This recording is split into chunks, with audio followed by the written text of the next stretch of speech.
Okay, we are live. So let me get you guys in the room. All right, let's go to a couple of questions. Actually, where did that page go? Let's start with that. Okay, so, well, first of all, I wanted to comment on a few more habits. You guys are doing a great job with the habits. And as I mentioned yesterday, I've been coaching on this, they call it the greenhouse platform, for a little while. And you guys by far get habits better than any of the other folks that I have seen who have not done some of this training up front. So congratulations, your habits look really, really great. We're doing a lot of fine tuning. And as you've probably seen, the way the emails are set up with BJ, you're going to get an email at some point today that just says, please respond with Y, or N, and another Y or another N. He's basically saying, did you do the 3 habits? Yes or no? And do you intend to do them tomorrow? Yes or no? So your email response will look like Y, ideally, or some version of that. Now, those of you who have responded, you've probably already seen, I am emailing you back. I am responding to you if you respond to that. The way this system is set up is that your responses go into a database essentially, and I can go through this database, which I'm looking at right now, and see if you have done your habits. But also I get notified that you have responded, and then I can respond back to you and we can talk, which if you have input your yeses and nos, and if you have input your tiny habit recipes, you've likely gotten an email from me, okay? If you haven't, or if you're wanting to get an email from me, or if you're wanting to get some feedback, just enter your Ys and Ns, and any questions you have, those will come to me and I will respond to you. I responded back to roughly 40 emails this morning. So if you haven't gotten one from me and you're sort of going, Eliza, I'd like to hear from you. I'm showing up here every day this week for you. And you can put questions in the Facebook group, which I will answer this morning, or just respond back like BJ asks you to, and I will respond to you, okay? If you're having any questions or you have any concerns, just reach out to me. As you know, I will make things right for you, okay? A lot of your habits look fantastic, and I'm just fine-tuning, like I'm telling you in your emails. I do want to say that anytime we're changing behavior, right? Anytime we want to do something different or bring something different into our lives, we have to understand that your brain is not going to just naturally adopt that new thing. If you remember way back when we started these videos, your brain likes homeostasis. So it knows what it already does on a day-to-day basis. And when you try to make a change, that makes the brain uncomfortable. It makes it threatens to bring you out of homeostasis. So it's not just because on Friday night you're super motivated to do this new thing or have this new plan next week, doesn't mean that it's automatically going to happen for you.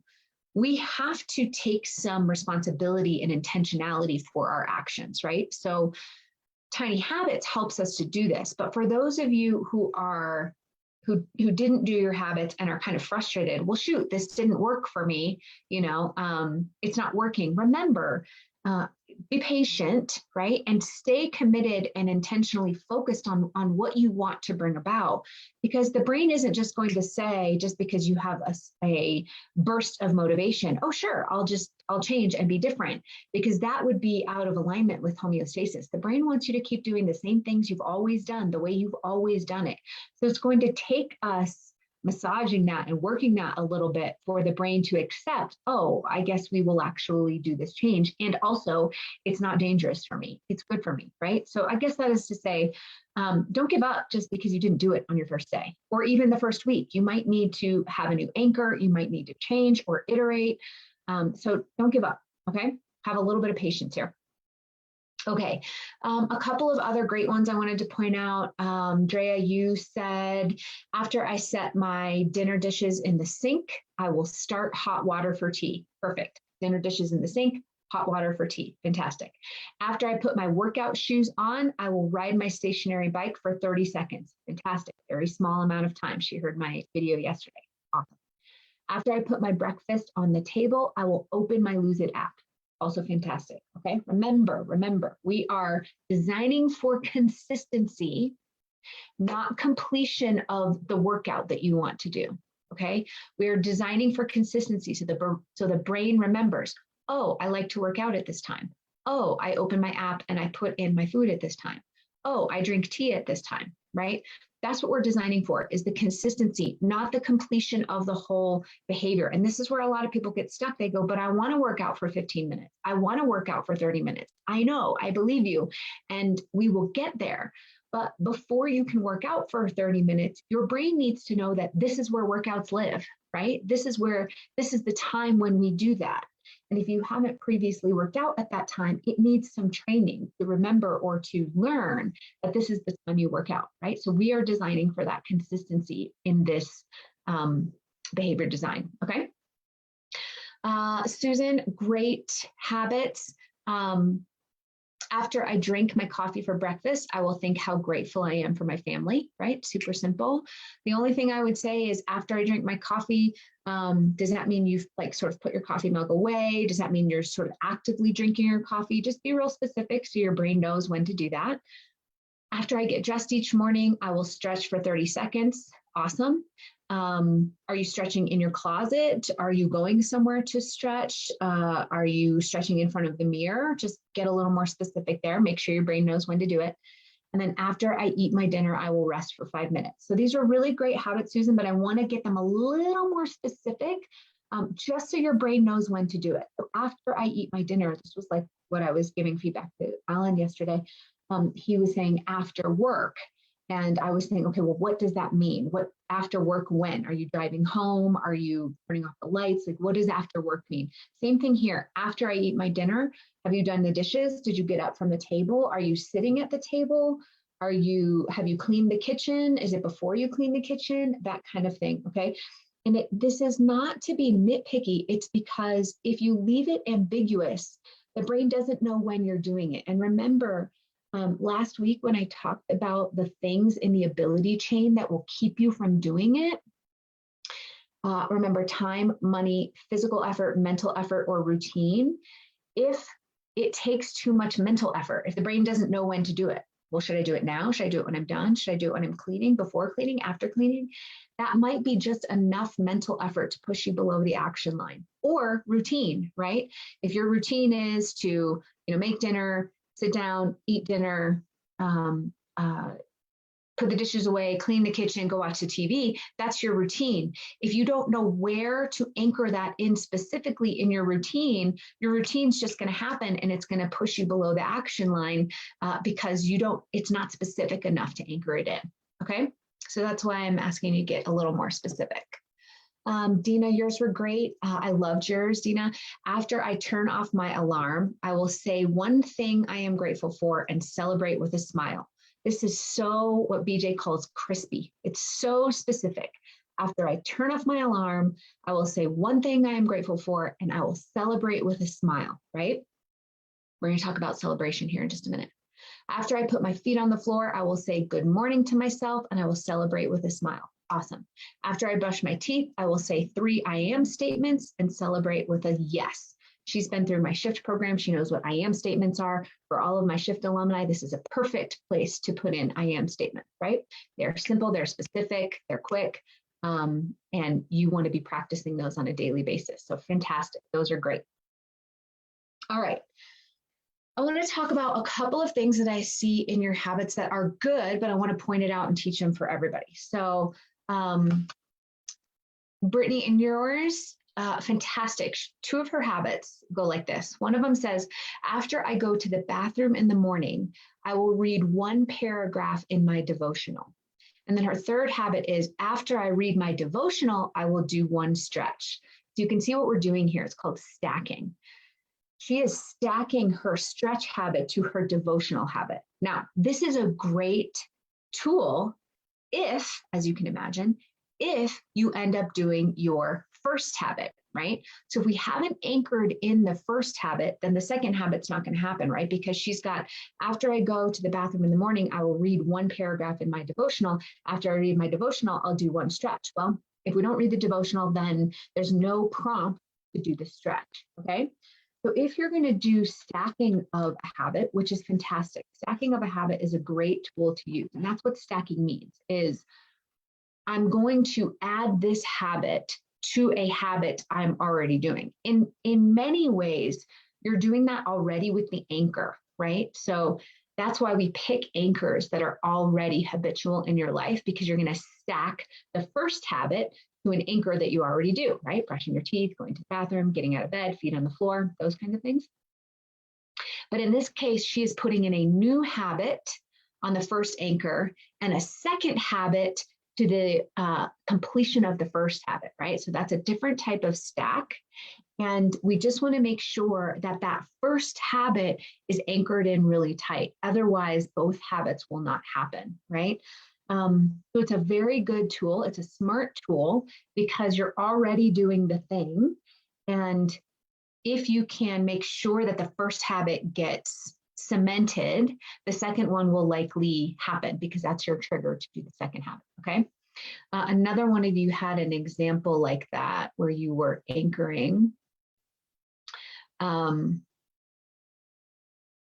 see if I can find it. All right, there's too many of you for me to go through and find it. But the point is, it's okay to stack a habit once you feel confident that that first habit has been established. So in her case, she stacked devotional. And then once she completed the devotional habit, she stacked stretching on top of the completion of that habit. Now, remember, you need to make sure that both habits are location specific. So if she can stretch wherever she's reading her devotional, fantastic. But if she's reading her devotional in the bedroom and she wants to stretch in the office, make sure that there is no barrier, right? Location barrier to be able to complete that habit, okay? So stacking will work if the first habit is there. The other thing that I wanted to talk about today are after I realize habits. Let me pull one up and tell you what I mean. So Kelly says, after I realize I am worrying about a problem, I will take a deep, relaxing breath. Now, these are good. It's good to have this. What that's doing is she is sort of breaking the automaticity in the worrying, right? So worrying ends up being habitual and repetitive. And if we can recognize that we're doing it, oh, I see me. Now she's also been through my shift program, so she knows a lot about becoming the observer and observing her behavior. So for all of my shifters in here, these are great. Tiny Habits is a great way to when you are becoming the observer and you notice yourself doing something, tiny habits are a great way to kind of break that, right? However, the difficulty of the after I realize habit is that maybe it's something you don't do every day or don't do regularly or don't do all the time. So sort of remembering to do your tiny habit sometimes can be inconsistent or unreliable, right? But in this case, it sounds like perhaps worrying is a more regular thing for her, right? It happens somewhat regularly, in which case becoming the observer to learn about in the shift, becoming the observer and then recognizing who you're being, right? Once you do that, to anchor a tiny habit to that prompt, right? So her prompt is the recognition. After I realize I'm worrying about a problem, I recognize it. Here's what I'm going to do. I will take a deep, relaxing breath. And that is a perfect, all of my shifters know that just breathing resets into the parasympathetic nervous system. So she can recognize and break that habituality or habituation with a deep breath. That is very effective at removing or reducing the worrying, right? So an incredibly effective tool, the after I realize tool, but we just want to make sure that just become aware that sometimes it can be unreliable or inconsistent if worrying isn't something that you do every day. There was another one in here that might help put this into practice. Sorry about that. I had this one written down, and then more of you came in. Okay, it will come to me later. But oh, here it is. Here it went. After I realize I'm worrying about a problem, I will turn on my audiobook. So Heather, this is fantastic. After I realize I'm worrying, I will turn on my audiobook. Couple of things there. Is worrying, do you always have your phone with you when you're worrying? Okay, because remember, if the habit that you're trying to do is not connected to the location, then it will not likely happen. So, and maybe you do, maybe you almost always have your phone with you when you're worrying. So that might work, right? But one of the things on the after I realize habits is, and both of you did this naturally, but I just want to say it even more specifically.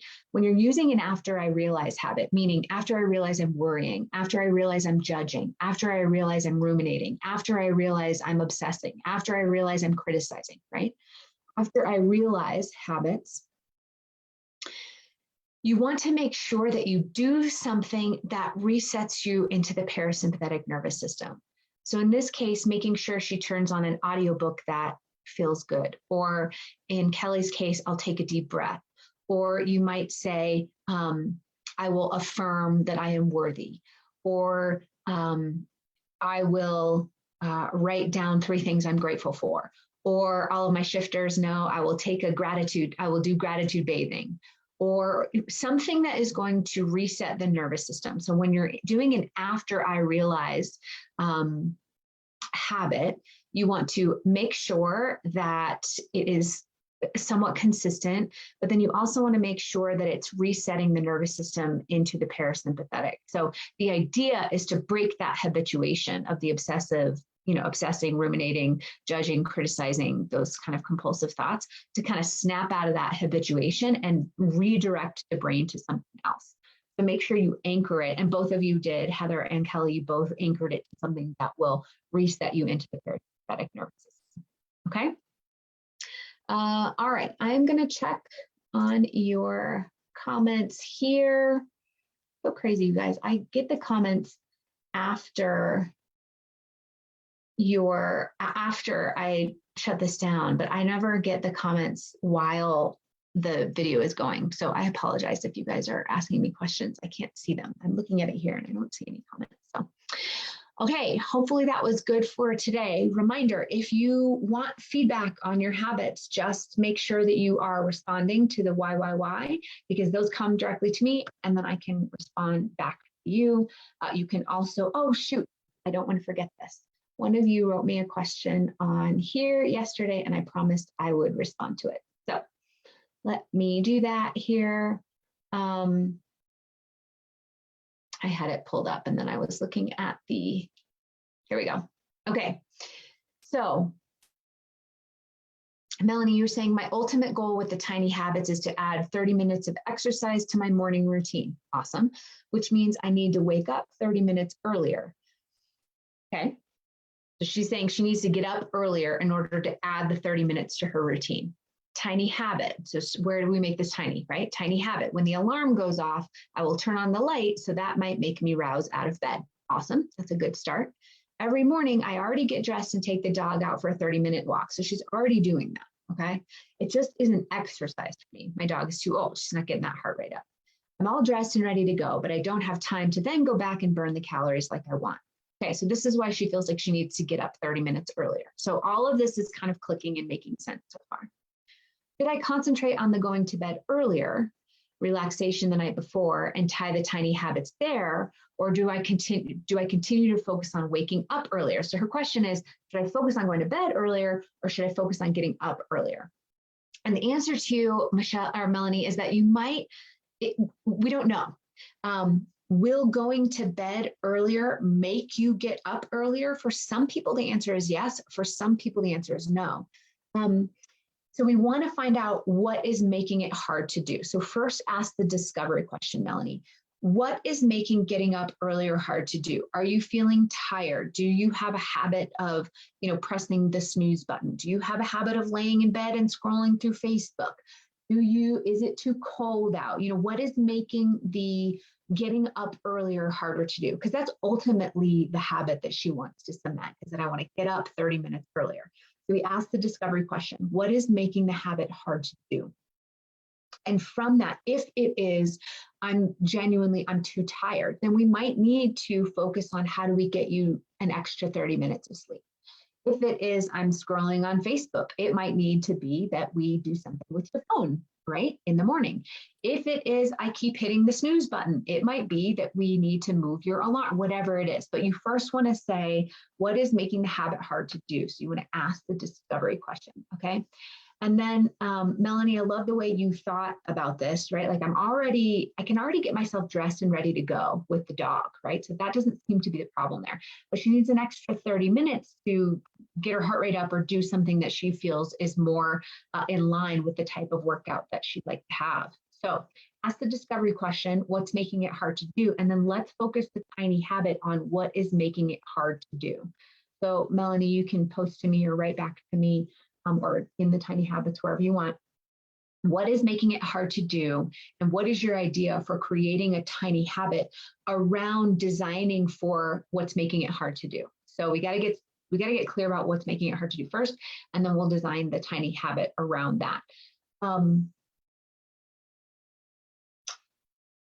To be clear for everybody, in a habit like this, what she ultimately wants is 30 minutes of exercise. Remember, we're not designing for that 30 minutes of exercise in her life right now.